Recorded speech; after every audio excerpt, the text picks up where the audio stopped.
Hello everyone, welcome back to my channel with another new recipe, Hyderabadi Halim. Today is a special day. This is our 50th recipe or 50th post. Yeah, don't forget to subscribe our channel and press the bell button for all our future videos. I have thinly sliced the onions and I'm gonna deep fry them until golden brown. I have taken around 2 medium-sized onions for this. Make sure you have an eye on it.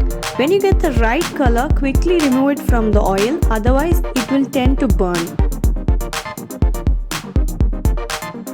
Yeah, can you see the color getting changed? That's the right golden brown color for this onion. Remove it from the oil. Dot it over a paper towel and keep it aside. Into the same hot oil, I'm gonna add around 10 to 15 cashew nuts and I'm gonna let it become golden brown like the onion itself. Same like onion, please do not let it burn. Take it at the right time at the right color.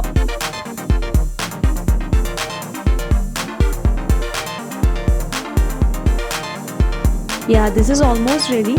I'm gonna keep this and the onion aside and let it cool down completely. Yeah, that's the right color. Can you see that golden brown cashews? Very tempting. Keeping this oil aside, we are gonna make another pot ready for the lentils to cook. So, we are gonna dry roast 1.5 tablespoon moong dal, 1.5 tablespoon chana dal, 2 tablespoon urad dal, and 1.5 tablespoon tur dal.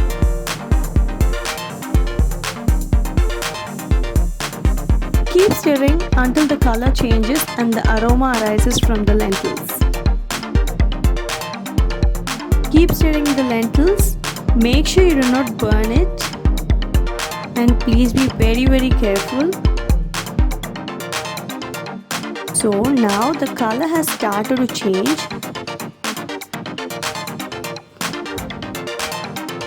See, that's the right color. And I can smell a lot of aroma from it. So when you get the aroma from it, you can fix it as it is done. Now I'm adding 1 cup of broken wheat or dalia into this and I'm gonna fry it for a minute. I'm adding around 3 cups of water into this mixture and I'm gonna allow it to cook completely. Keep stirring the mixture without allowing it to stick at the bottom. Traditionally, the halim is made with soaked wheat. Nowadays, that is not actually possible, so we are using broken wheat instead of soaked whole wheat. This version of halim is really easy and it can be done just in an hour maximum. So yeah, that is almost cooked, I guess. Yes, we will switch off the flame and allow it to cool completely. Meanwhile, we shall make the meat ready. Into the pressure cooker, I'm adding 2 ladle of oil and I'm gonna add the spices into it. I'm adding 5 cloves, 5 cardamom and 3 cinnamon and allowing it to splutter. Add a teaspoon of cumin seed and half kg mutton into this. If you are not a red meat lover, you can even try this with chicken. Chicken will cook even faster, so the cooking time and the whistle time will be lesser than red meat. So yeah, into this we'll add the masalas. Now I'm adding 1 teaspoon of garam masala and 2 teaspoon of ginger garlic paste and giving a good mix to it. Also adding 1/4 teaspoon of turmeric powder, 1 teaspoon of chili powder into this. Adding a teaspoon of salt and 1 cup of fried onions. We made it as a prep.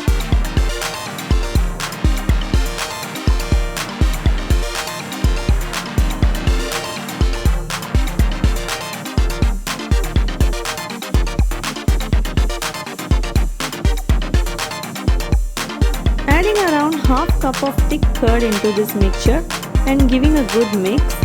In order to dilute it a bit, I'm adding around 2 cups of water and also 3 chilies to be added and pressure cook for 3 to 4 whistles. While this is getting cooked, let us check out the lentils we made. This has cooled down completely. Let us blend it into a fine paste. And yeah, the meat is also done after 3 to 4 whistles. I'm gonna remove the meat from the broth, and I will also take out the spices, that is the cardamom, cloves and cinnamon out from the meat. Into the meat broth, I'm gonna add the lentil paste we made, and I'm gonna mix well. And I will also add the cooked meat into the blender and make it into a chunky paste. Not a fine paste, let it be a chunky paste. Now I'm adding the chunky paste into the broth and I'm gonna give a good mix. Make sure you're not switching on the flame until everything mixes well together, otherwise the lumps will form. So we are mixing together the broth, lentil paste and the meat chunky paste. So we are almost done with the halim. I'm sure your hands are gonna ache while mixing this halim, but trust me, a delicious dish is gonna come in minutes. I also added lime juice from half a lemon and giving it a good mix, and I'm adding 1 cup of coriander leaves, and the fried onions we kept aside will be mixed now.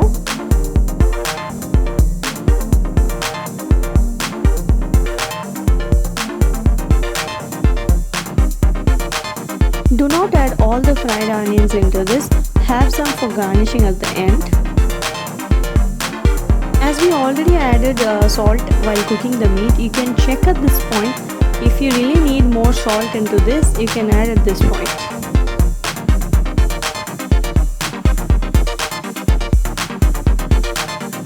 And here comes the secret ingredient to this halim. I'm gonna add the desi ghee. I'm gonna add around 1.5 tablespoon to it. If you are having more quantity, add generously. That is gonna give the real taste to the halim. Now we will switch on the flame and keep stirring until it thickens and the oil separates. So now it is starting to get thick. Let us allow it to boil. Can you see the smoke coming out of the halim? You know what? It smells so good. Trust me, it smells so good. When you get the spoon out of the halim, there should be thick sticky strands. That is the right consistency for the halim. See? Can you see? The consistency is almost done. I really can't believe that I made Hyderabadi halim at home. That's my husband's favorite. He's gonna finish it off in one day. So yeah, now the oil has started separating. Now have the virtual treat of halim getting cooked.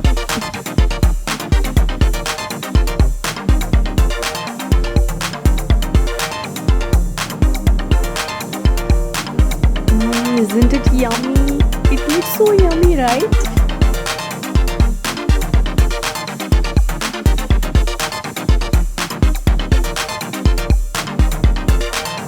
We still have the final garnishing to be done to finish this beautiful halim.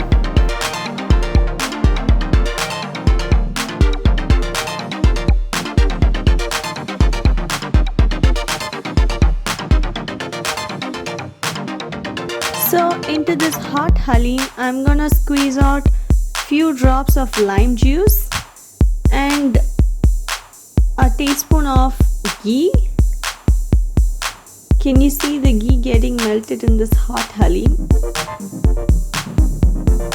And the fried onions, coriander leaves and fried cashews. A small spoon of this halim is going to be filled with crunchy, munchy and juicy taste. Enjoy it along with your loved ones. And that's my better half finishing the halim without giving me a spoon of it. Thanks for watching the video and do tell me how did it